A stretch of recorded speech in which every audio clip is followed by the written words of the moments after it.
यहाँ जान मलाई धेरै रहर थियो क्या पहिलादेखिकै होइन यहाँ यस्तो छ अरे भन्ने सुन्ने बित्तिकै अनि यहाँ आइयो होइन आज आइयो अनि वरिपरि गार्डन बगैँचा राम्रो रहेछ कि होइन राजा बस्ने दरबार न हो अनि त्यसपछि हामी यहाँ आइयो अनि फोटो खिच्यो अनि आफूलाई मनपर्ने फोटोहरू खिच्यो वरिपरि फुलै फुल होइन आहा दरबार हेर परबाट हेर्दा पनि राम्रो छ यो चाहिँ बाटो जाने अनि यो परबाट खिचेको भ्यू हो अनि आफ्नो पोजिसनमा फोटो खिचे हेर्नुहोस् यति राम्रो छ होइन फुलै फुल आहा बगैँचा सबै थुङ्गे फुलको मात्रै छ बगैँचा अनि यो परको चाहिँ मृग हो अनि यो हेर्नुहोस् फुल रातो पहेँलो सेतो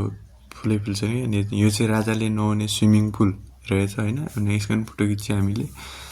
अनि यो चाहिँ दरबार जाने बाटो वाउ हेर्नुहोस् तपाईँहरू पनि आउनु होला कस्तो लाग्यो कमेन्ट गर्नु होला